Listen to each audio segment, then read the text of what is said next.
महाराष्ट्र और झारखंड में चुनावी शोर थम चुका है। मतदान हो चुके हैं। 288 सीटों वाले महाराष्ट्र और 81 सीटों वाले झारखंड में दोनों ही जगहों पर मतदान अब पूरा हो चुका है। अब इंतजार है 23 नवंबर यानी नतीजों का। नमस्कार, मैं आपके साथ विशाल सिंह और स्वागत है आप सभी का चुनावी चकल्लस में।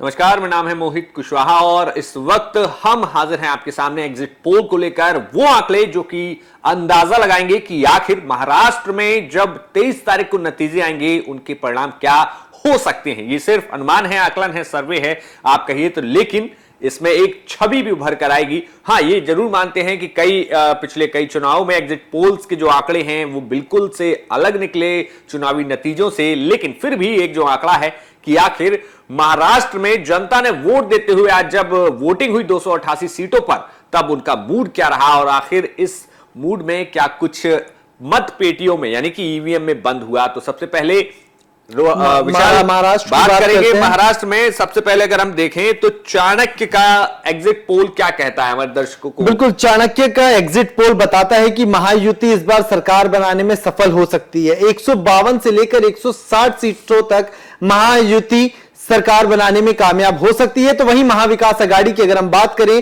तो 130 से 138 सीटें ही वो प्राप्त कर सकती है। यानी चाणक्य के मुताबिक ये तो साफ हो रहा है कि महाराष्ट्र में जो अब तक का आकलन निकाला है उसमें महायुति यानी बीजेपी के जो सहयोगी दल हैं, चाहे वो एकनाथ शिंदे की सेना हो या फिर अजीत पवार की एनसीपी हो, ये मिलकर अब सरकार बनाने की ओर जा रहे हैं। लेकिन महाविकास आघाड़ी के लिए एक टेंशन भरी बात है कि इतनी मेहनत करने के बाद, इमोशनल कार्ड खेलने के बावजूद भी वो काफी पीछे रह गए हैं और मतलब उनको एक टेंशन अब इस बात की है कि सरकार नहीं बना पाएंगे, पार्टी दांव पर लगी हुई है। अब आगे की रणनीति क्या होगी क्या नहीं होगी, इस पर अब सब निर्भर करता है।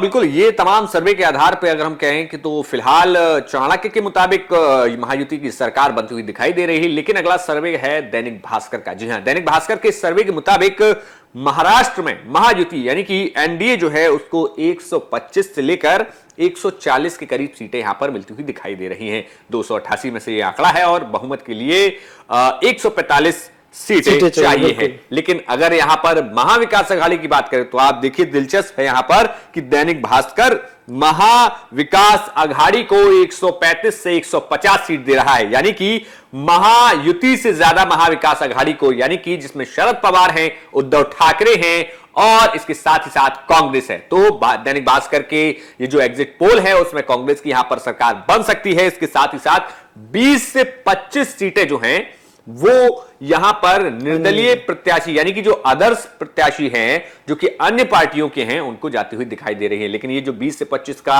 जो आंकड़ा है वही किसी के भी साथ मिलकर मामला बना और बिगाड़ सकता है। जी हां विशाल, अगला जो हमारा है जी मेट्राइज का जो मेट्राइज का जो आंकड़ा है वो भी महायुति सरकार यानी एनडीए को 150 से 170 दे रहा है, जबकि महाविकास आघाड़ी की अगर हम बात करें तो 110 से 130 सीटें दे रहा है। यानी अगर हम इस मैट्रिक्स की भी अगर बात करें तो ये भी राज्य में 288 सीटों वाले महाराष्ट्र में महायुति यानी एनडीए की सरकार बनाता हुआ दिखा रहा है। लेकिन महाविकास आघाड़ी के लिए यहां पर भी टेंशन वाली बात है, क्योंकि सिर्फ दैनिक भास्कर, जो कि मोहित जी ने बताया कि दैनिक भास्कर सिर्फ महाविकास आघाड़ी को बढ़त दे रहा है, लेकिन बाकी जो पोल्स है वो सब महायुति को बढ़त दे रहे हैं। कि इसका मतलब ये कि एनडीए कहीं ना कहीं मजबूत होती जा रही है और जो शिवसेना, असली शिवसेना जिसे हम कहते हैं यानी शिंदे की सेना या फिर असली एनसीपी जिसे हम कहते हैं यानी अजीत पवार की एनसीपी, वो कहीं ना कहीं बीजेपी को मजबूत करने में राज्य में सफल होती हुई नजर आ रही है। लेकिन महाविकास आघाड़ी के लिए एक बार फिर से टेंशन है। हरियाणा और जम्मू कश्मीर में बहुत अच्छा प्रदर्शन नहीं रहा कांग्रेस का, हरियाणा में भी कांग्रेस को हार का सामना करना पड़ा। अब उसके बाद आ जाता है महाराष्ट्र और झारखंड, जहां पर कांग्रेस को उम्मीद थी लोकसभा चुनाव के बाद कि महाराष्ट्र और झारखंड में तो फतह हासिल बिल्कुल कर ली जाएगी। लेकिन एक बार फिर से यहां झटका लगता हुआ नजर आ रहा है महाविकास आघाड़ी को। बिल्कुल, इसके साथ अगर हम अगले पोल की बात करें तो ये पोल है पोल डायरी का, यानी कि पोल डायरी के सर्वे के मुताबिक यहां आप देखेंगे बड़ा दिलचस्प आंकड़ा इसमें आपको नजर आएगा। पोल डायरी में लगभग महायुति को 122 से लेकर 186 सीटें देते हुए पोल डायरी जो है महायुति को दिखाई दे रहा है। मतलब विशाल, ये जो 122 से 186 इतना वेरिएशन कैसे? ये क्योंकि इसकी वजह हम ये मान सकते हैं कि जनता ने खुल करके चीजें ना बता पाए हो, या फिर जो लोग जब फील्ड पे जब उतरते हैं सर्वे करने के लिए तो उनके कलम और पेपर वो चीजें नहीं नोट कर पाते जो जनता या वोटर्स के मन में चल रहा होता है। क्योंकि हमने कई बार ऐसी जगहों पर देखा है कि एग्जिट पोल गलत साबित होते हुए देखे हमने। ऐसा तो नहीं गलत साबित होने से बचने के लिए इतना बड़ा हो सकता है बिल्कुल, कि जिससे कि उस कंपनी पर इस तरह के सवाल ना उठे, जैसे एक्सिस माई पोल की अगर हम बात करें बीते चुनावों में जिस तरीके से वो गलत साबित हुए, कि जिससे कि कोई सवाल ना उठा सके कि भाई हमने इतना तो मान के चला ही था और उसके आसपास आने ये तो सभी को पता है। ये पोल डायरी के मुताबिक अगर हम महाविकास अघाड़ी की बात कर ले तो महाविकास अघाड़ी को 69 से लेकर 121 यानी कि सिर्फ 69 से 121 के बीच में यहां पर महाविकास अघाड़ी को सीटें दी जा रही हैं, तो वहीं 10 से 27 सीटें अदर्स को दी जा रही हैं। इसके अलावा अगले अगर हम पोल की बात करें विशाल, तो पोल है टाइम्स नाउ जीबीसी का। टाइम्स नाउ ने 150 से 167 सीटों का आकलन दिया है महायुति के लिए, यानी एनडीए 150 से 167 सीटें महाराष्ट्र में ला सकती है, जबकि महाविकास अघाड़ी को टाइम्स नाउ ने 107 से 125 सीटें दी है, जबकि 13 से 14 सीटें अदर्स के खाते में जाएगी। मोहित जी, सबसे ज्यादा किंग मेकर की जिस हम जब बात करते हैं खासकर महाराष्ट्र में, क्योंकि हमने जो महाराष्ट्र की राजनीतिक इतिहास की अगर हम जब बात करते हैं तो हमें देखने को मिलता है कि महाराष्ट्र की जब नई सरकार बनती है तो कोई भी दल अकेले नहीं बना पाता, उसको सहयोगी गठबंधन और किंग मेकर की जरूरत जरूर पड़ती है। तो इस बार क्या लग रहा है, जो ये अदर्स हैं जिन्होंने बगावत की, जो निर्दलीय चुनाव लड़े, क्या वही अब किंग मेकर बन जाएंगे, या फिर महाविकास अघाड़ी अभी से उन अदर्स के पास पहुंचने का सिलसिला अब उनका शुरू हो गया होगा? देखिए, सिलसिला तो बिल्कुल शुरू हो जाता है और संपर्क, क्योंकि पार्टियों की अपनी भी सर्वे एजेंसियां होती हैं, उनको पता होता है कहां पर कौन सा प्रत्याशी जीत रहा है। अगर निर्दलीय प्रत्याशी वहां पर मजबूत दिखाई देते हैं तो पार्टियां उनको संपर्क करना शुरू कर देती हैं। ऐसा हमने जम्मू कश्मीर में भी देखा, हरियाणा में भी देखा कि वहां पर जम्मू कश्मीर में तो खास तौर पर कई निर्दलियों की जीत कर आने की संभावना थी, तो ऐसे में फोन कॉल्स और ये सब तमाम चीजें काफी ज्यादा शुरू हो जाती है। और ऐसे में अगर हम महाराष्ट्र की बात करें तो महाराष्ट्र में समस्या क्या है, या इसको कहें कि राजनीति की खूबसूरती क्या है, कि वहां पर कांटे की लड़ाई जो है आपस में पार्टियों में है, पार्टियों के अंदर भी है और गठबंधनों में भी है आपस में। तो ये बड़ी चीज है। खासतौर पर अगर आप देखें तो पार्टियां चाहती हैं कि गठबंधन की इतनी सीटें आ जाएं, लेकिन इस पार्टी की इससे ज्यादा भी ना आए, जो कि हरियाणा में जैसा कहा गया था कि हुड्डा जो चाहते थे कि इतने आ जाए लेकिन इतने पर मामला अटक जाए, तो वो चीज महाराष्ट्र में भी लगती है। और बड़ी बात यह भी है कि जिस तरीके से पार्टियों का विखंडन हुआ है, यानी कि पार्टी अलग अलग टूटी है, चाहे वो शिवसेना हो, चाहे एनसीपी हो, और कांग्रेस तो अपने यहां पर शरद पवार के साथ है ही, और वहां भाजपा है दूसरी तरफ। तो इन ये जो पार्टियां हैं, वहीं अगर हम गठबंधन की बात करें तो समाजवादी पार्टी इंडिया अलायंस में आना चाहती थी, लेकिन उतना सीटें नहीं मिल पाई।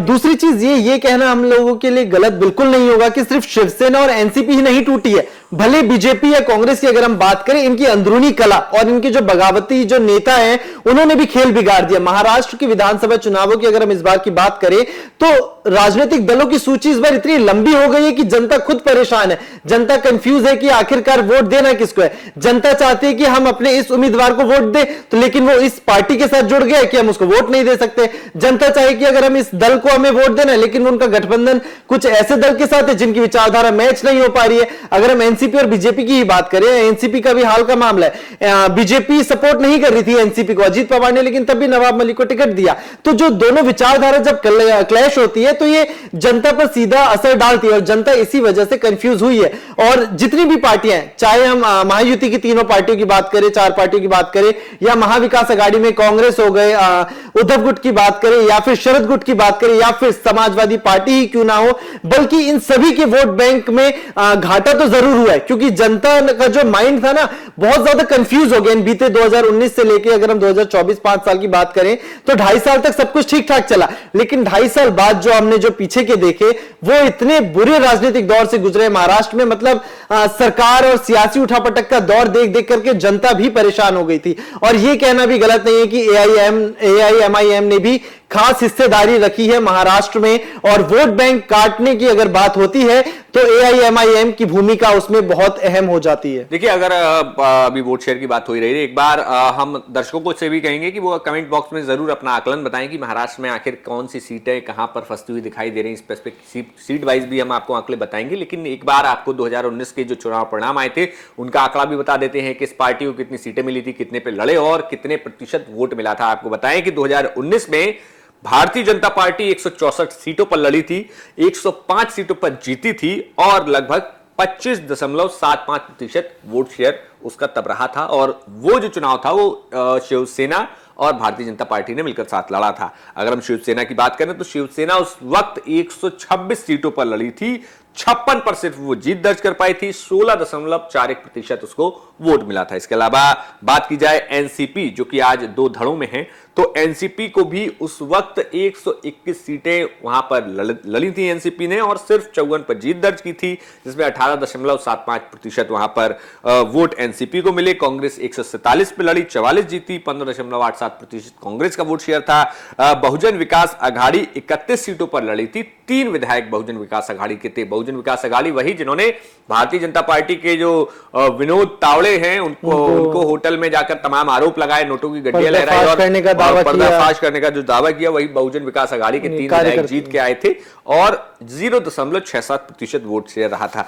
बड़ी बात जो हम लगातार कर रहे हैं, एआईएमआईएम 2019 में महाराष्ट्र में 44 सीटों पर चुनाव लड़ी थी और लगभग इतनी सीटों पर इस बात चुनाव इतनी सीटों पर, और इसके साथ सिर्फ 3 पर एआईएमआईएम ने जीत दर्ज की थी, जिसमें से 1.34% वोट जो है एआईएमआईएम को इन 44 सीटों पर मिले थे। वहीं दूसरी तरफ समाजवादी पार्टी भी 7 सीटों पर 2019 में लड़ी थी और 2 सीटों पर समाजवादी पार्टी ने जीत दर्ज की थी वहां पर, और समाजवादी पार्टी को 0.22% वहां पर वोट मिले थे। तो ये पूरा जो आंकड़ा है एग्जिट पोल का, वो महाराष्ट्र का हमने आपको बताया है। बाकी जो असल आंकड़े होंगे वो 23 तारीख को आपको पता ही लगेंगे।